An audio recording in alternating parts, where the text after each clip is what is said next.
जानते हैं हम लोग बहुत सारे टॉपिक तो चल ही रहा, अभी तो कंटिन्यू है और अभी चलता रहेगा, ठीक है। तो हम लोग करने जा रहे हैं, अगला जो टॉपिक है वो क्या है वो करने जा रहे हैं हम लोग, ठीक है ना। वो अगला टॉपिक करने जा रहे हैं। और जानते हैं हम लोग, सुनते सुनते आप लोग तो थक ही गए होंगे कि जब वक्त होता है तो एहसास नहीं होता, और जब एहसास होता है तो वक्त नहीं होता। मैं साबिर अलीग और आप देख रहे हैं ILC से अलीग क्लासेस, और कर रहा हूँ मैं फिज़िक्स क्लास 12 इलेक्ट्रिसिटी। अगला टॉपिक करने जा रहे हैं, कुछ टॉपिक किए हुए हैं, आगे का चल रहे करने के लिए। क्या बताया था? Flow of charge in a conductor is called current. जब चार्ज चलता है कंडक्टर के अंदर तो करंट बोलते हैं, और करंट के रिलेशन बहुत सारे हम लोग निकाला उसको, और लिखने का भी कई सारे तरीके देखा। जैसे हम लोग रेजिस्टिविटी को कैसे लिखते हैं, कंडक्टिविटी को कैसे लिखते हैं इन term of mass, number of charge per volume, तो उस तरह से कैसे लिखे। जैसे हम लोगों ने लिखा था करंट को लिखा था, उसको मैं थोड़ा सा दिखाता हूँ कि करंट लिखा था हम लोगों ने I is equal to N E A V D, ये था, ठीक है ना। N था number of electron per unit volume, E charge of electron था, A area of cross section of conductor था, V velocity of charge, drift velocity. और इसको हम लोग ड्रिफ्ट वेलोसिटी को कैसे निकाला था हम लोगों ने, I upon N E A आ गया, ये इस तरह से लेते हैं। अच्छा, एक हम लोगों ने करंट डेंसिटी भी लिखा था, J से दिखाया था, और करंट डेंसिटी लिखा था I by A, current upon area, current passing per area is called charge current density. तो ये करंट है और ये जो है ना एरिया है, तो इसको हम लोग J से भी लिख सकते हैं, J upon N into E, ठीक है ना। ऐसे भी ड्रिफ्ट वेलोसिटी को लिख सकते हैं, करंट डेंसिटी। ये जो J है करंट डेंसिटी है, हम लोगों ने इसको इलेक्ट्रिक फील्ड में भी लिखा था, और ये लिखा था J को sigma up into E N E, ये सिग्मा है कंडक्टिविटी और ये है electric field upon number of charge per volume upon charge. ये जो कंडक्टिविटी है रेसिप्रोकल ऑफ रेजिस्टिविटी था, तो अगर हम लोग इसको रेजिस्टिविटी के टर्म में लिखेंगे तो N E रो इस तरह से लिख सकते हैं, ठीक है ना। E जो ना ये सिग्मा तो कंडक्टिविटी था, रो रेजिस्टिविटी है। रेजिस्टिविटी हम लोगों ने दिखाया था, रो जो होता है M upon N E square tau. ये mass of charge particle, electron अगर है तो इलेक्ट्रॉन का, N number of charge per volume, E charge जैसे एक इलेक्ट्रॉन का चार्ज होता है 1.6 10 टू द पावर -19 कूलम, तो उसका स्क्वायर। ये टॉ होता है रिलैक्सेशन टाइम पीरियड, ठीक है ना। तो इसे ये निकालते हैं। अगर E को पोटेंशियल के टर्म में लिखना चाहें तो E को V अपॉन N E रो L, क्योंकि E जो है V बाई D के बराबर होता है। D मतलब लेंथ ऑफ द वायर के रिस्पेक्ट में हम लोग लिख दिया। तो ये हम लोग लिखने के ड्रिफ्ट वेलोसिटी लिखने के तरीके हैं। इसमें कितनी बात सुन रही, पूछा है क्या, चल रहा, ठीक है ना। आगे चले हम लोग, तो ये दे रखा है E V बाई D, ठीक है। तो ये हमारा ड्रिफ्ट वेलोसिटी लिखने के ऐसे बहुत सारे तरीके हैं। हम लोगों ने कल लिखा है अलग अलग जगह पे, अलग अलग तरीके से लिखा है, यहाँ पे एक साथ लिख दिया, तो इससे भी याद रख सकते हैं। आगे ऐसे ही दे रखा है कि मान लो अगर एक चार्ज वायर के अंदर फ्लो कर रहा है तो हम लोग बोलते हैं करंट चल रहा है। लेकिन ऐसा भी तो होता है कि एक एटम के अंदर इलेक्ट्रॉन ऐसे घूमते रहता है, तो इलेक्ट्रॉन रिवॉल्व करते रहता है। तो वो जो इलेक्ट्रॉन रिवॉल्व कर रहा है यानी चार्ज चल रहा है, चार्ज चल रहा है तो उससे भी करंट होता होगा। तो उसका करंट अगर लिखना चाहेंगे तो कैसे लिखेंगे, when a charge is revolving in a atom या सर्कुलर पाथ, ठीक है ना। तो इसका अगर हम लोग हेडिंग डालते हैं current due to rotatory motion,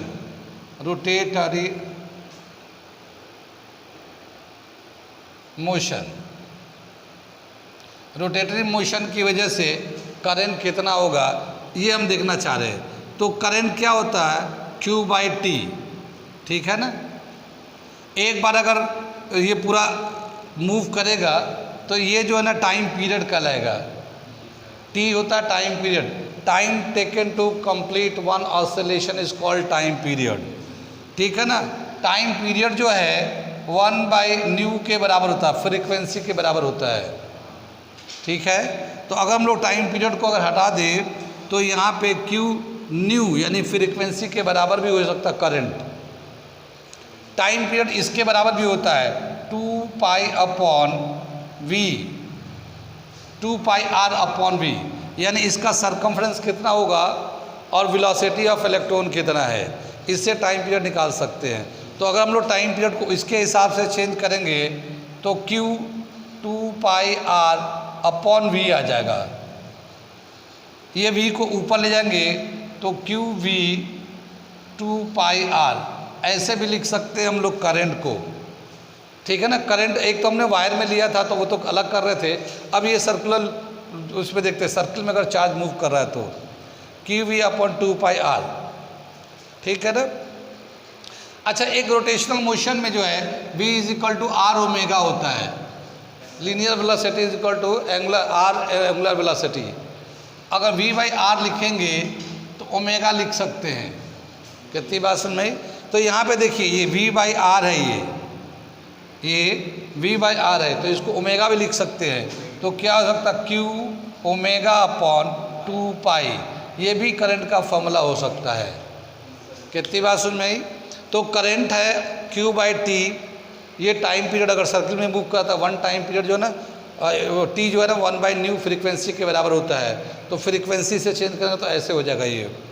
अगर हम लोग वेलोसिटी के टर्म में लेते हैं तो 2πr/R, इसके इस तरह से आ जाएगा ये एंगुलर वेलोसिटी। तो इस तरह से हम लोग करंट जब निकालते हैं, रोटेशनरी मोशन होता है या सर्कुलर पाथ पे होता है, तो इस तरह के रिलेशन भी होते हैं, कितनी बात सुन में। आगे दे रखा ये मिटा दे रहे हम लोग, आगे चलते हैं।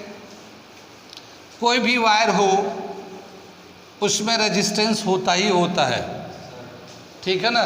किसी में कम रेजिस्टेंस होता है, किसी में ज़्यादा रेजिस्टेंस होता है, मगर रेजिस्टेंस होता है, ठीक है ना।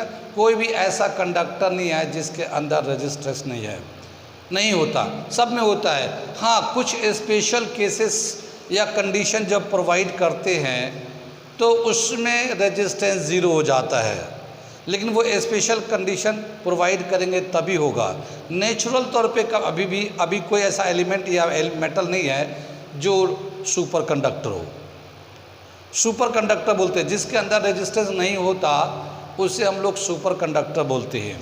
और कोई भी नेचुरल मेटल एलिमेंट या एलॉयज नहीं है जो नेचुरली तौर पे सुपर कंडक्टर हो, उसको हमें कंडीशन प्रोवाइड करके सुपर कंडक्टर बनाते हैं, तो वो एक अलग तरीका है। लेकिन यहाँ पे क्या देखते हैं कि जो वायर होता है जिसका रेजिस्टेंस हम लोग रीड कर रहे हैं, ले रहे हैं, तो उसका रेजिस्टेंस का हम लोगों ने फॉर्मूला लिखा था R = ρL/A, यानी ये जो रेजिस्टेंस है length of wire, area of cross section wire पे डिपेंड करता है। बाकी ये resistivity nature of the material होता है, फिक्स होता है, हमने कल बताया था इसको।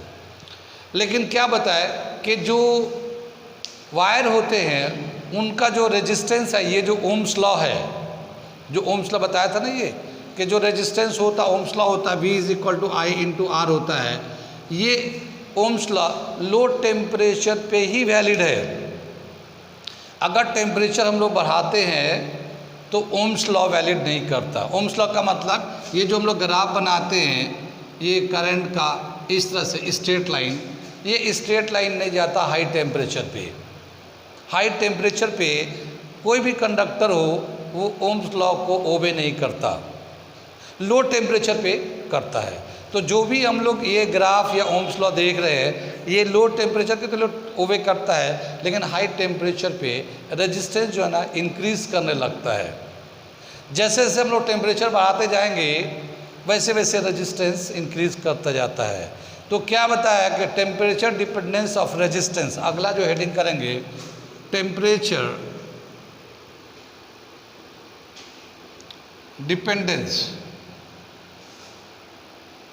Of resistance. जो रेजिस्टेंस होता है वो टेम्परेचर पे डिपेंड करता है, ठीक है ना। तो कैसे उसको लिखेंगे हम लोग वो देख रहे हैं हम लोग।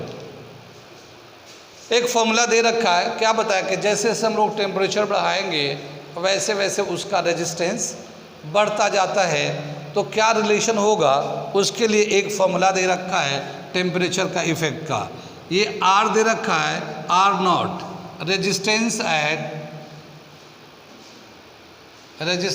एट 0 डिग्री सेल्सियस, ठीक है ना, R naught. R T resistance at T degree Celsius. T degree Celsius पे रेजिस्टेंस कितना होगा ये दे रखा है। और क्या रिलेशन दे रखा है टेम्परेचर का, when temperature increases resistance of conductor is increases, conductor is increases, ठीक है ना, कंडक्टर इज इंक्रीजेस। और रिलेशन देखा R T is equal to R naught 1 plus alpha T plus beta T square, ठीक है ना। ये जो है ना ये तो ओरिजिनल हमारा रेजिस्टेंस होता है लो टेम्परेचर पे, लेकिन जैसे जैसे टेम्परेचर बढ़ाते जाते हैं वैसे वैसे ये सेक्शन जो है ना बढ़ गया है इसका। अल्फ़ा बीटा जो है ये दोनों कोफिशिएंट ऑफ रेजिस्टिविटी कहलाता है या रेजिस्टेंस इंक्रीज करता है। जैसे 1 यूनिट टेम्परेचर बढ़ाते हैं तो कितना रेजिस्टेंस बढ़ेगा, जितना रेजिस्टेंस बढ़ता है 1 यूनिट टेम्परेचर बढ़ाने में उसी को बोलते हैं कोफिशिएंट ऑफ रेजिस्टिविटी, ठीक है ना। तो ये अल्फ़ा बीटा जो कहलाता है ये कोफिशिएंट ऑफ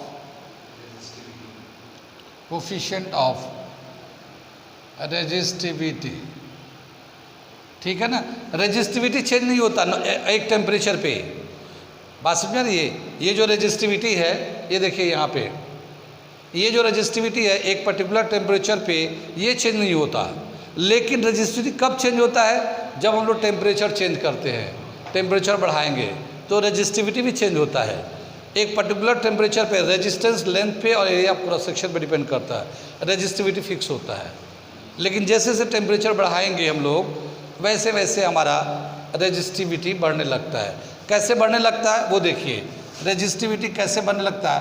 रेजिस्टिविटी का फॉर्मूला है mn(e²) टॉ, ये है ना, ये क्या कहलाता है, रिलैक्सेशन पीरियड या टाइम पीरियड। रिलैक्सेशन पीरियड का मतलब क्या होता है, याद होगा, एक कोलिजन से दूसरे कोलिजन के बीच में कितना टाइम मिल रहा है, ठीक है ना, उसी को हम लोग बोलते हैं रिलैक्सेशन टाइम पीरियड। अब ये जो ना टॉ और रेजिस्टिविटी दोनों इन्वर्सली प्रोपोर्शनल है। अगर ये ज़्यादा होगा तो ये कम होने लगेगा और ये कम होगा तो ये ज़्यादा होने लगेगा।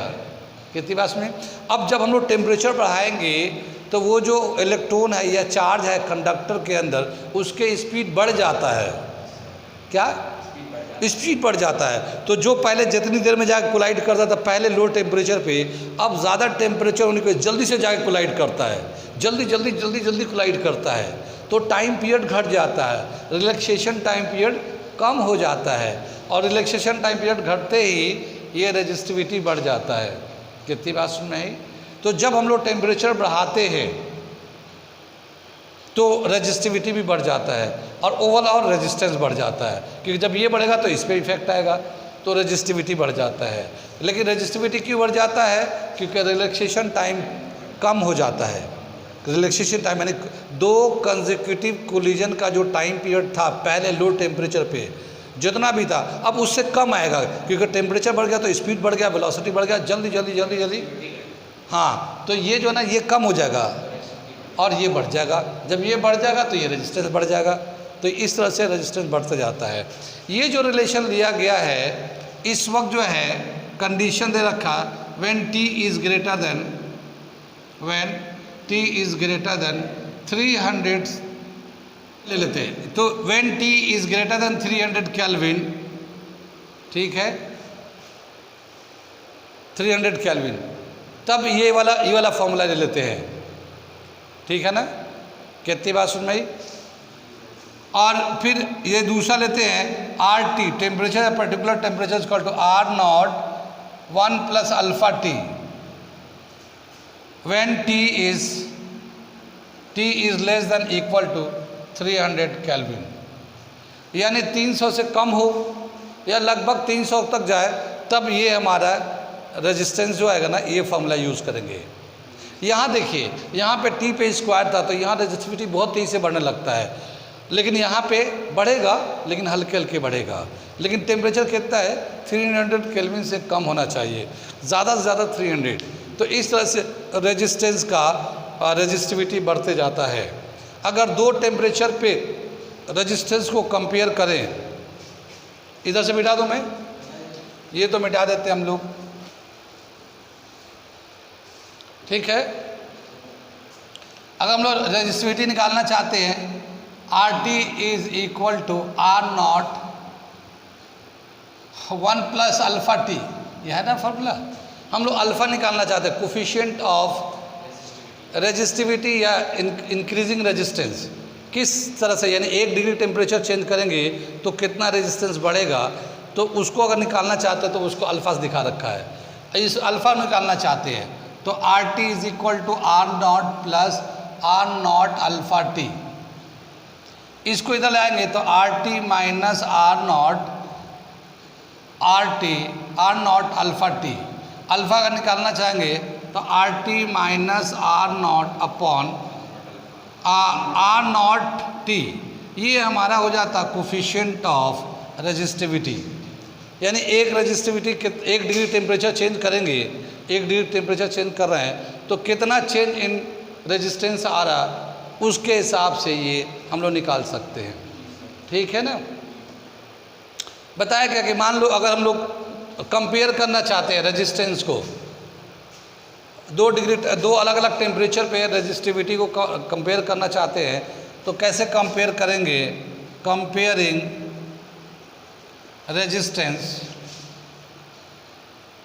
Resistance at T1 and T2 where T1 is less than T2 ठीक है ना। ये हम अगर कंपेयर करना चाहेंगे तो कैसे करेंगे, तो RT1 जो है, RT1 R0 1 plus alpha T1, ये रेजिस्टेंस हो जाएगा। RT2 क्या जगह, R0 1 प्लस अल्फा T2, ठीक है ना। दोनों को डिवाइड कर देते हैं, दोनों को डिवाइड कर देते हैं।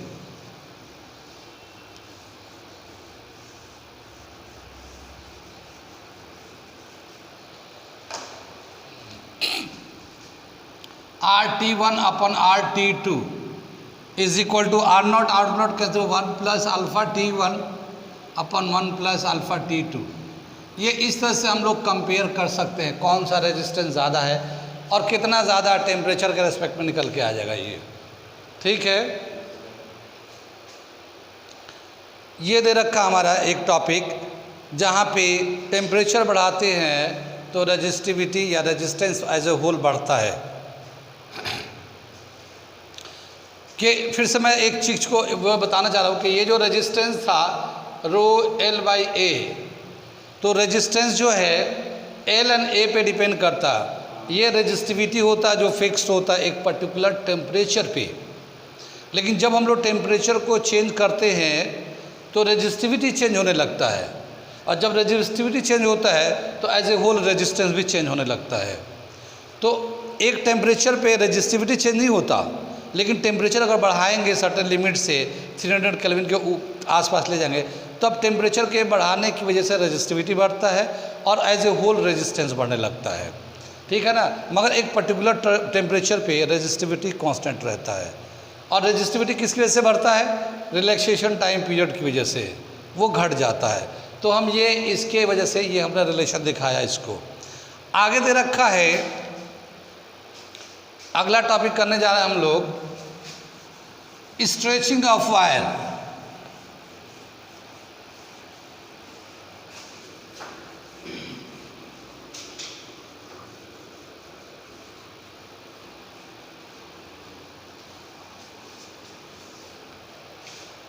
ठीक है, अगला टॉपिक दे रखा है स्ट्रेचिंग ऑफ वायर।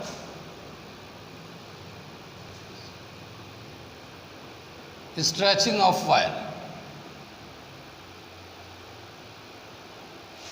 ठीक है। क्या मतलब हुआ कि एक वायर है हमारा, ये कंडक्टिंग वायर है, ये इसका अपना एक लेंथ है L1 है, इसका area of cross section A1 है, इसका रेडियस R1 है, इसका रेजिस्टेंस R1 है।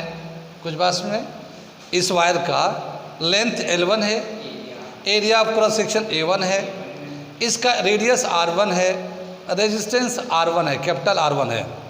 ठीक है ना। डायमीटर बोलेंगे तो D1 बोल देंगे, डायमीटर का बताना चाहेंगे तो, ठीक है ना। हाँ, अब इस वायर को हम लोगों ने क्या किया कि वायर तो सॉलिड होगा, उसको मिल करके पतला कर देते हैं ऐसा खींच के, और लेंथ बढ़ा देते हैं। तो अब इसी वायर को हम लोग स्ट्रेच करके ये वायर बना लिया। दिख रहा है पीछे वाले बच्चों को? ठीक है, पीछे वाले बच्चों को दिख रहा है ये? ठीक है। तो अब इसका जो लेंथ बढ़ गया तो हमने L2 ले लिया, इसका लेंथ L2 ले लिया, इसका area of cross section A2 ले लिया, रेडियस ले लिया R2, इसका रेजिस्टेंस कैपिटल R2 ले लिया। डायमीटर लेना चाहे तो डायमीटर भी ले सकते हैं। अब ये कंपेयर करना है कि अगर हम लोग यानी कि स्ट्रेच कर रहे हैं तो इसका रेजिस्टेंस, अब नया वाला रेजिस्टेंस निकालना चाहें, पहले तो स्ट्रेच किया तो कितना स्ट्रेच किया, डबल कर दिया या ट्रिपल कर दिया या 1.5 टाइम्स कर दिया, कितना टाइम्स हमने उसका लेंथ को इंक्रीज कर दिया। तो यहाँ पे n टाइम्स ले लेते हैं, n टाइम्स। कितनी बात सुन में आगे चलते हैं तो क्या बताया कि इनका रेडियस का क्या रिलेशन होगा अगर स्ट्रेच कर दें, या फिर ऐसा भी होता है हम लोग कि एक पतला वायर था उसको मेल्ट करके फिर मोटा वायर बना दिया, तो दूसरा वायर आ गया, ये मोटा वायर आ गया। तो किस तरह से इसका रेजिस्टेंस का वैरी करेगा। कितनी बात सुन में आगे चले। क्या बताया कि ये वायर और ये वायर दोनों के वॉल्यूम सेम आएगा। ये और बात है कि रेडियस में फ़र्क हो गया तो उधर रेडियस कम हो तो लेंथ बढ़ गया, इसका रेडियस कम, रेडियस ज़्यादा था तो लेंथ कम था। लेकिन इनका वॉल्यूम, जितना इसका वॉल्यूम होगा उतना ही उसका वॉल्यूम होगा, वॉल्यूम सेम आएगा। कितनी बात सुन में। So when wire is stretched, when a wire is stretched, volume remains same,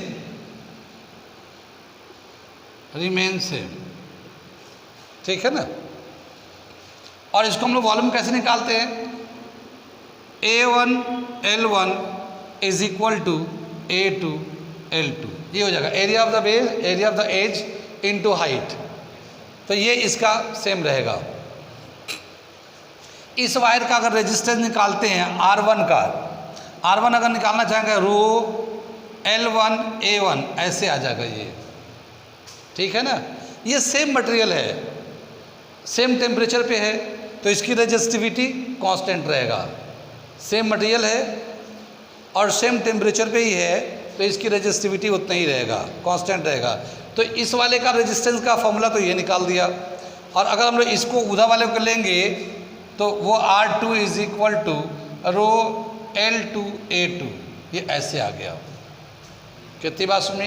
अगर इनका रेशियो लेते हैं R1 अपॉन R2, ठीक है ना, अगर रेशियो लें तो क्या होगा, रो L1 A1 upon rho L2 A2। कितनी बात सुनी। रो से रो कैंसिल हो जाएगा, ये आएगा L1 L2 into A2 A1। कितनी बात सुन में। ये रेजिस्टेंस का रेशियो आ जाएगा। यहाँ पे हम लोगों ने दिखाया था कि ये जो वॉल्यूम होगा वो सेम होगा, ये देख रहे ना, ये कितनी बात सुन में,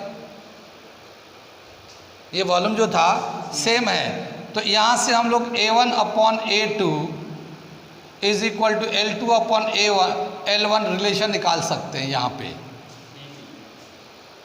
ये वाला, यहाँ पे A1 अपॉन A2 तो L2 अपॉन L1 के बराबर होगा यहाँ पे, ठीक है ना। ये वॉल्यूम सेम था तो हम लोगों ने ये रिलेशन निकाल दिया। यहाँ पे रेजिस्टेंस का रेशियो ले रहे हैं। अब बताइए कि A1 अपॉन A2 को अगर हम लोग बदलना चाहें, रिप्लेस करना चाहें, तो इससे कर सकते हैं। देखिए A2 अपॉन A1, लेकिन यहाँ A1 अपॉन A2 तो उल्टा कर दे तो क्या आ जाएगा, L1 अपॉन L2 तो ये था ही था पहले से, और इसका A2 अपॉन A1 करेंगे तो L1 अपॉन L2 ये भी आ जाएगा, मल्टीप्लाई कर देंगे तो L1 अपॉन L2 का होल स्क्वायर आ जाएगा। कुछ बात समझ में आई? तो रेजिस्टेंस का रेशियो अगर लेना चाहेंगे तो L1 upon L2 A2 upon A1 ऐसे कर सकते हैं।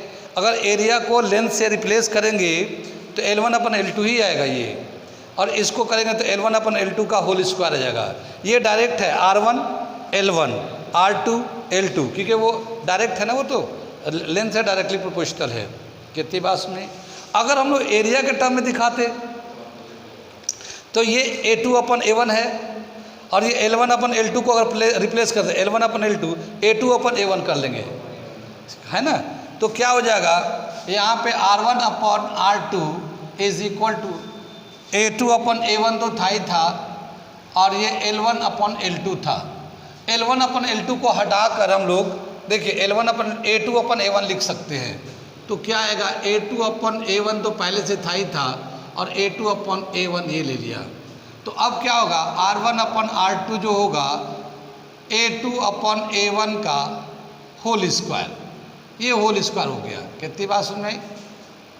तो यहाँ पे एरिया का इन्वर्स रिलेशन है, मगर ये भी स्क्वायर में है। कुछ बात समझ में आ रही है? आगे चले पीछे चले, अगर हम लोग रेडियस के टर्म में लिखते हैं, अगर हम लोग रेडियस के टर्म में अगर रेजिस्टेंस लिखना चाहें तो देखिए इसका क्या करेंगे, ये एरिया है तो एरिया ऑफ द ये एज का है, टर्मिनल का है, तो इसका एरिया का क्या फॉर्मूला होगा, पाई R2 square upon pi R1 square का होल स्क्वायर। कुछ बात समझ में आ रही है? Area of the pi R square, तो ये A2 था तो पाई R2 स्क्वायर, नीचे का पाई R1 स्क्वायर का होल स्क्वायर। तो अगर हम लोग पाई से पाई कैंसिल कर दें तो ये R2 अपॉन R1 का स्क्वायर हो जाएगा। तो R2 अपॉन R1 पे 4 पावर, ये 4 पावर के टर्म में आ गया।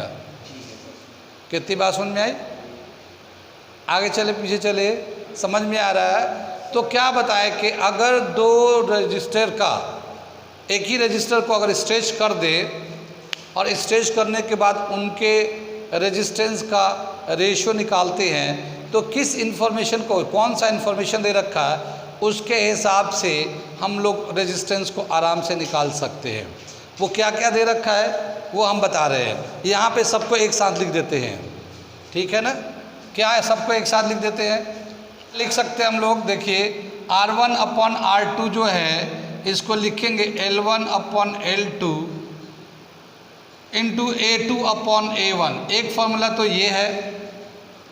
अगर हम लोग इसको L के टर्म में चेंज करते तो L1 अपॉन L2 का होल स्क्वायर, ठीक है, L1 अपॉन L2 का होल स्क्वायर। अगर एरिया के टर्म में चेंज करते हैं तो A2 अपॉन A1 का होल स्क्वायर। कितनी बात सुन रहे? अगर रेडियस के टर्म में लिखते हैं हम लोग तो R2 अपॉन R1 का रेज टू द पावर 4, ये 4 पावर है, देख लीजिए, क्योंकि एक रेडियस का स्क्वायर था ऑलरेडी और ये ऊपर स्क्वायर था तो 4 पावर। तो ये हम लोग जब भी कभी एक वायर को स्ट्रेच करेंगे तो इस तरह का रिलेशन आएगा, ठीक है ना।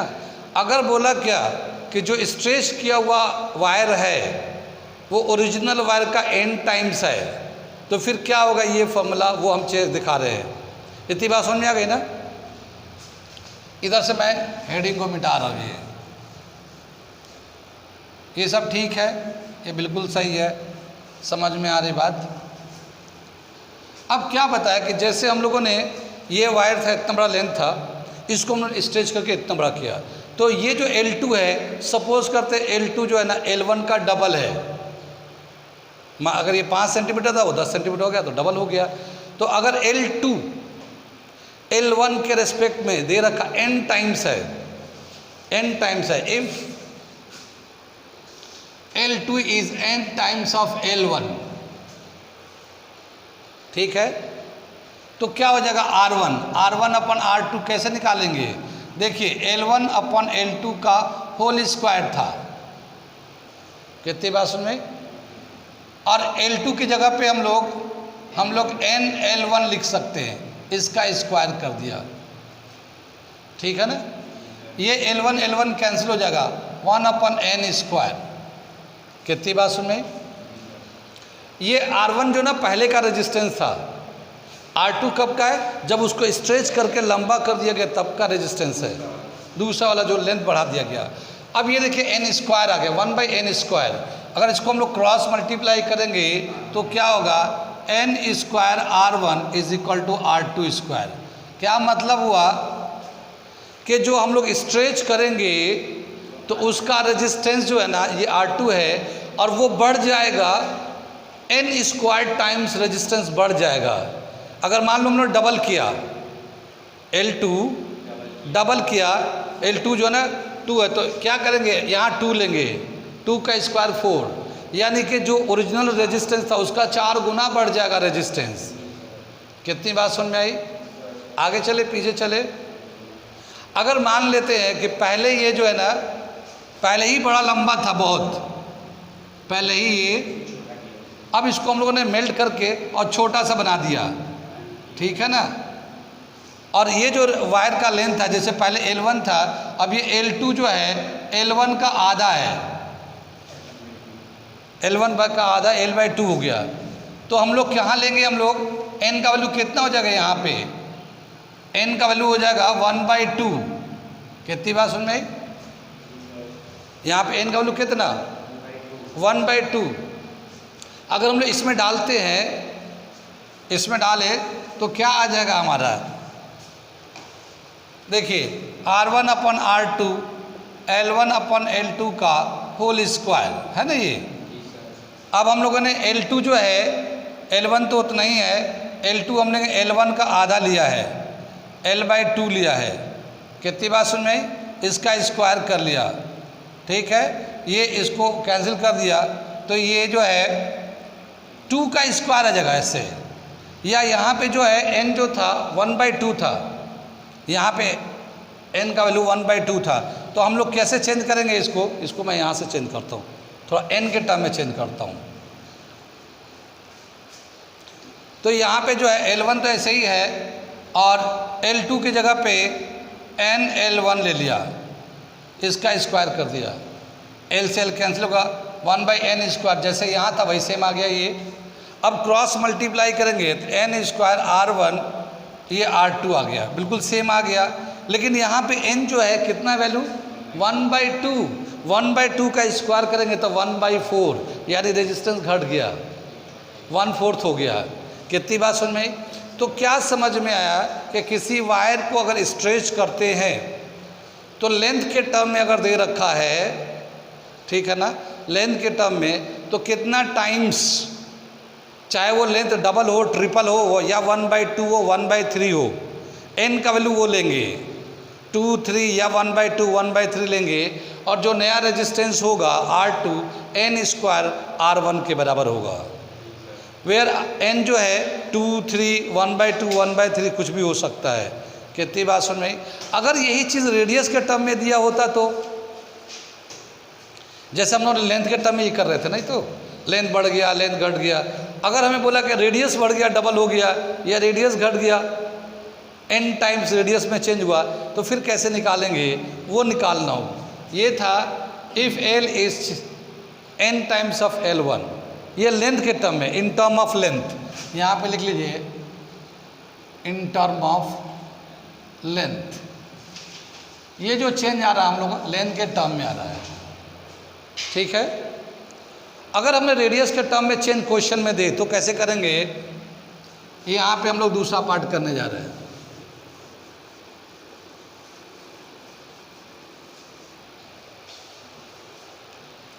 दूसरा पार्ट दे रखा F R1 is equal to n times of R2 in term of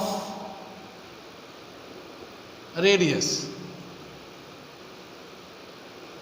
ठीक है ना, इन टर्म ऑफ रेडियस। कितनी बात सुन में आई? तो R1 अपन R2 कैसे लिखेंगे? रेडियस के टर्म में लिखेंगे तो ये जो है ना रेडियस जो है ना इन्वर्स रिलेट करता है, क्योंकि रेडियस जो है ना एरिया में आता है, एरिया नीचे होता है। तो यहाँ पे R2 है तो यहाँ R2 upon R1 whole square हो जाएगा। ये कुछ बात समझ में आई?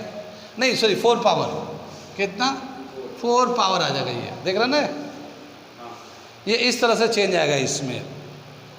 अब क्या बता, R1 जो है n टाइम्स ऑफ R2 है, R1 n times of R2 है, तो ये R2 जो है ऐसे रखेंगे और ये n टाइम्स ऑफ R2 करके 4 पावर ले लेंगे। कितनी बात सुन में? ये R से R2 से R2 कैंसिल हो जाएगा, ये आएगा 1 upon n raise to the power 4 आ गया यहाँ पे। बहुत छोटा छोटा होगा तो छोटा बहुत हो जाएगा, बड़ा होगा तो बड़ा बहुत हो जाएगा। तो R कितना हो जाएगा, R2 इज इक्वल टू, ये क्रॉस है, n raise to the power 4 R1, तो ये आ जाएगा रेडियस के टर्म में, ठीक है। R2 जो है n times n raise to the 4 into R1, कब? जब रेडियस में दिया रहेगा, रेडियस के टर्म में दिया रहेगा तब, और अगर लेंथ के टर्म में दिया हुआ तो n स्क्वायर के बराबर है। अब ये जब भी कभी क्वेश्चन हम लोग करेंगे या कराएंगे, हम अभी कराएंगे ऐसे बहुत सारे सवाल, अभी तो मैं कंसेप्ट डेवलप करा रहा हूँ। तो ये जो है क्वेश्चन जो है ना रेडियस के टर्म में दे रखा है या फिर लेंथ के टर्म में दे रखा है। अगर रेडियस के टर्म में दे रखा होगा तो जो नया रेजिस्टेंस होगा n raise to the 4 into R resistance 1, और अगर लेंथ के टर्म में दे रखा होगा तो R2 is equal to n square R1। यहाँ पे जो n है वो रेडियस बढ़ भी सकता है, यानी n टाइम्स बढ़ गया, या घट भी सकता है। घटेगा तो फ्रैक्शन में लेंगे, 1/2, 1/3, 1/4 जो भी है उस तरह से वो आएगा। तो ये नया रेजिस्टेंस हो जाएगा जब रेडियस का चेंज आएगा, तो n raise to the power 4, और अगर लेंथ के टर्म में होता है n स्क्वायर। ठीक है, कितना समझ में? इसके भी बहुत सवाल है, बहुत अच्छे अच्छे, जब करेंगे तो समझ में आएगा। ये था स्ट्रेचिंग ऑफ वायर का टॉपिक। आगे चलते हम लोग, अगला जब टॉपिक पढ़ते हैं तो सुपर कंडक्टर का आता है। तो सुपर कंडक्टर क्या है थोड़ा सा उसे समझ लेते हैं, फिर उसके बाद बताते हैं। ठीक है, मिटा दे इसे।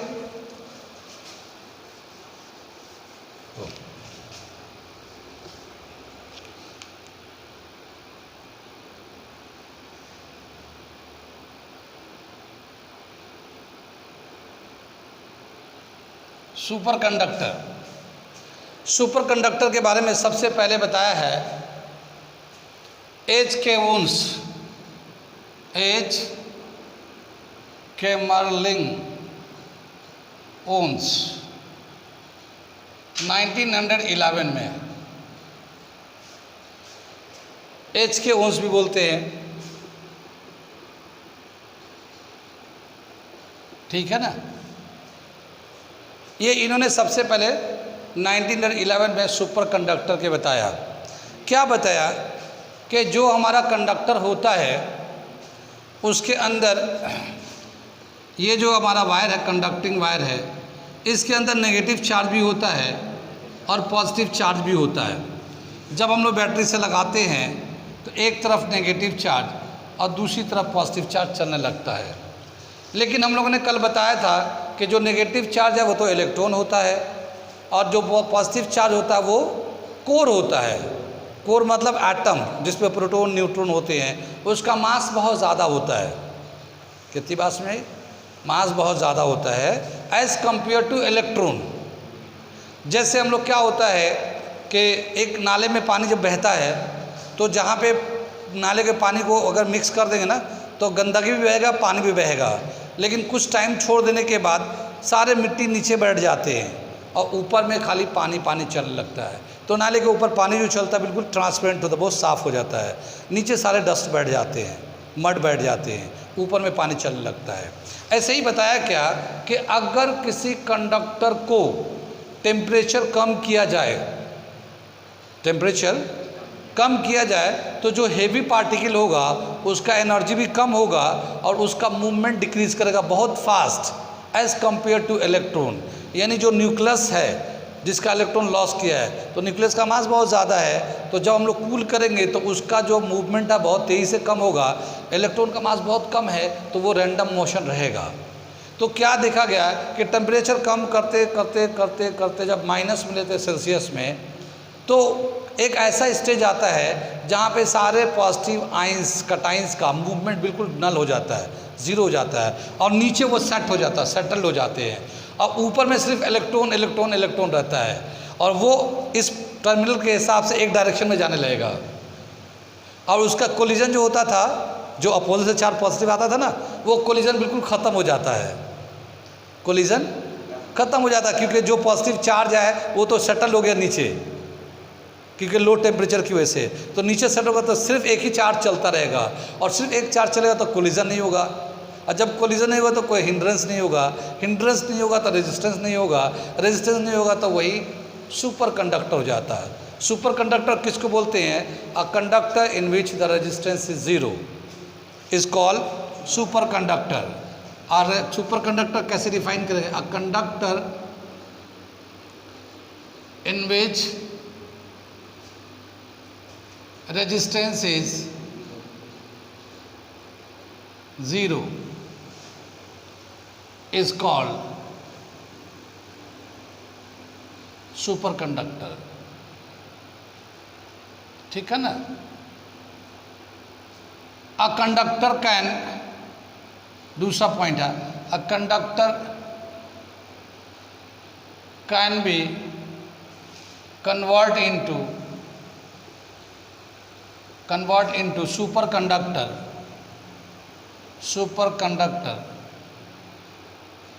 by cooling it। ठीक है ना? The temperature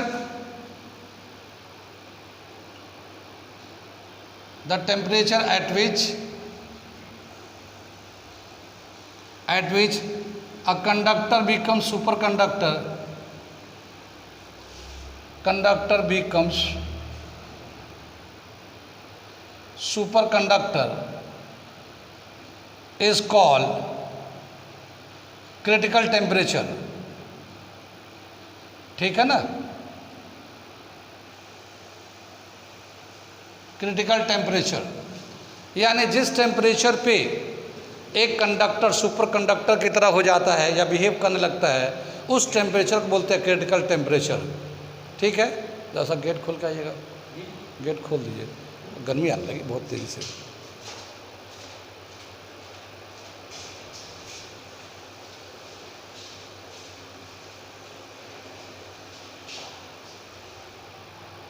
लगा दीजिएगा, जैसा लगा।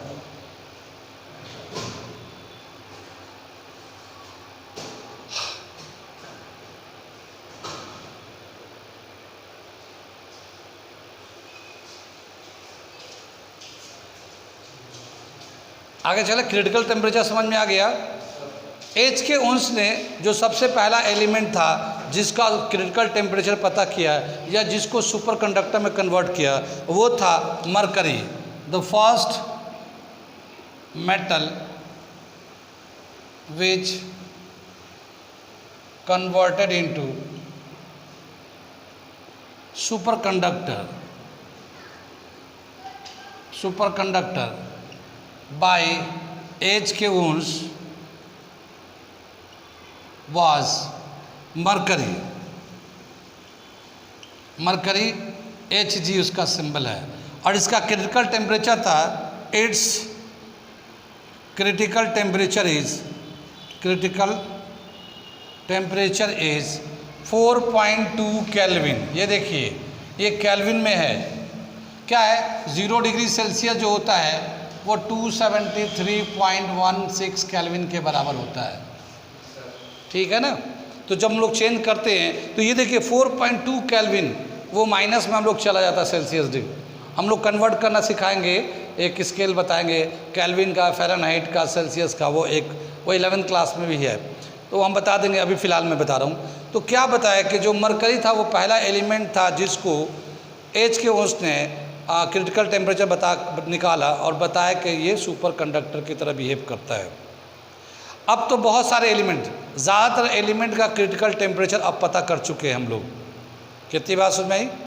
ज़्यादातर एलिमेंट का क्रिटिकल टेम्परेचर अब कैलकुलेट किया गया है। लेकिन क्या है कि ये जो है 4.2 केल्विन इतना कम टेम्परेचर है कि इसको अचीव करना आसान नहीं है। अभी ये प्रैक्टिकली पॉसिबल नहीं है। तो ये प्रैक्टिकली पॉसिबल नहीं है, तो इसीलिए अभी हम लोग प्रैक्टिकल सुपर कंडक्टर यूज़ में नहीं रहा है। लेबोरेटरी में तो है पर प्रैक्टिकली नहीं है, लेकिन काम चल रहा है इस पर। बहुत जल्दी वो दिन आएगा जब हम लोग सुपर कंडक्टर यूज़ करने लगेंगे, डेली डेज में यूज़ होने लगेगा। कितनी बात सुन में? हाँ, सुपर कंडक्टर से क्या एडवांटेज होगा वो हम बता रहे हैं, ठीक है ना? तो ये समझ में बात आ गई। ये मिटा दे रहा हूँ, उसके बाद ये 2 पॉइंट लिखाता हूँ।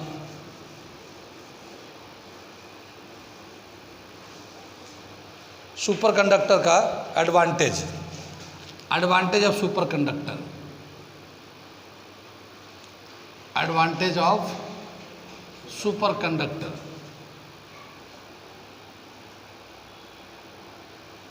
क्या दे रखा? पहला तो बोला कि no loss of heat. Resistance की वजह से क्या होता है? हीट लॉस होता है।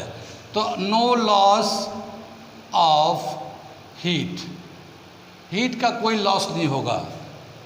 तो जितना हम लोग पावर स्टेशन से चलेगा उतना ही अपना डोमेस्टिक या ट्रांसफार्मर जो ट्रांसफार्मर है वहाँ पे पहुँच जाएगा, या सब स्टेशन जहाँ जहाँ है वहाँ तक पहुँच जाएगा, नो लॉस की वजह से, ठीक है ना? तो क्या बताएं? Efficiency will increase, efficiency of device will increase, efficiency of device, devices increases, increases. Efficiency increase का क्या मतलब हुआ? जैसे और फास्ट काम होने लगा। जैसे आजकल हम लोग काम कर रहे हैं, कंप्यूटर पे मैसेज छोड़ते हैं वहाँ पहुँच जाता है, मोबाइल पे छोड़ते आ जाता है। अभी भी बहुत फास्ट है 4G के रिस्पेक्ट में 5G, लेकिन अगर वो सुपर कंडक्टर होगा तो उससे भी ज़्यादा फास्ट काम होने लगेगा। सो कितनी बात सुन नहीं? So the computer mobile will work, computer mobile और other devices will work faster, other devices will work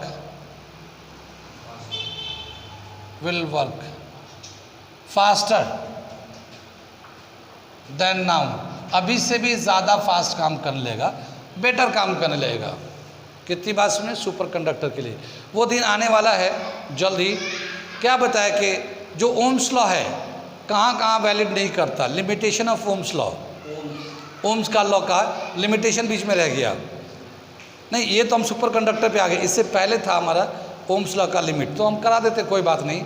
limitation of Ohm's law, super conductor समझ में आ गया ये। अब यहाँ के बाद हम लोग देख लेते हैं लिमिटेशन ऑफ ओम्स लॉ, जो पीछे था वो छूट रहा था तो हम बता दे रहे हैं यहाँ पे, ठीक है।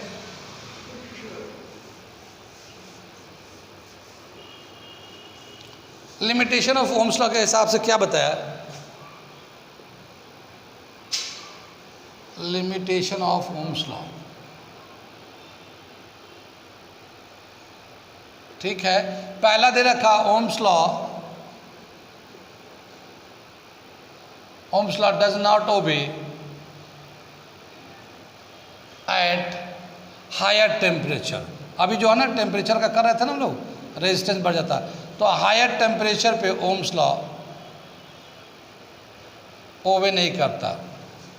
दूसरा दे रखा है semiconductor does not obey the Ohm's law, semiconductor does not obey the Ohm's law, Ohm's law.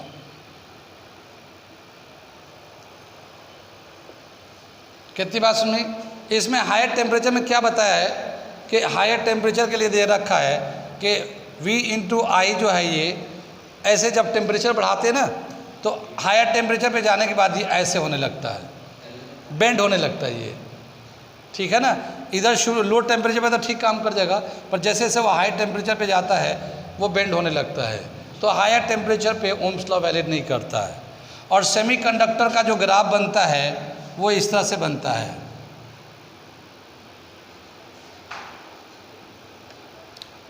ठीक है, सेमीकंडक्टर में अगर हम लोग पोटेंशियल बढ़ाते हैं तो करंट जो चेंज होगा वो ऐसे चेंज होता है, जबकि ओम्स लॉ के हिसाब से क्या होना चाहिए था, हमें ऐसे होना चाहिए।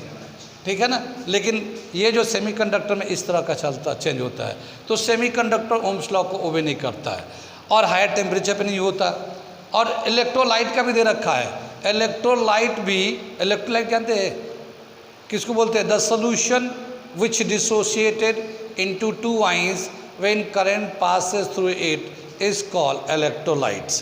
तो बहुत सारे इलेक्ट्रोलाइट सोल्यूशन होते हैं और एसिड होते हैं, बेस होते हैं, जब उनसे हम लोग करंट पास करते हैं वो डिसोसिएट तो करते हैं, पोटेंशियल बढ़ाएंगे करंट तो बढ़ता है, पर कुछ चीज़ें हैं जो ओबे नहीं करता। तो इलेक्ट्रोलाइट का एक ग्राफ दे रखा है, वो हम यहाँ बना देते हैं। हाँ, electrolyte does not obey the Ohm's law, और क्या कैसे उसका ग्राफ बनता है वो भी बता देते हैं। तीसरा दे रखा है, electrolyte does not obey the Ohm's law. और इसमें इलेक्ट्रोलाइट में दे रखा VI जो है ना, यहाँ से ऐसे जाता है, ये इस तरह से ग्राफ बनता है। ये पोटेंशियल एंड करंट बढ़ाएंगे तो ऐसे ग्राफ बनता है इलेक्ट्रोलाइट में।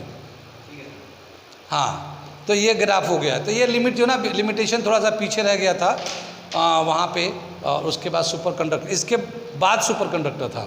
ठीक है, आगे चले हम लोग, आगे चलेंगे तो अब इसके बाद आएगा हमें अगला टॉपिक, वो है resistors in series and resistors in parallel. अगले क्लास में इसको कराते हैं, बहुत सारी बातें हैं। ठीक है ना, हाँ 10th क्लास का, लेकिन थोड़ा सा 12th क्लास का भी उसमें आ जाएगा। ठीक है ना, तो लाइक करें, शेयर करें, सब्सक्राइब करें, अपने खुद करें, दोस्तों को बताएं। ठीक है ना, और जो चाहे वो करें। ठीक है, आज यहीं पे रहने देते हैं।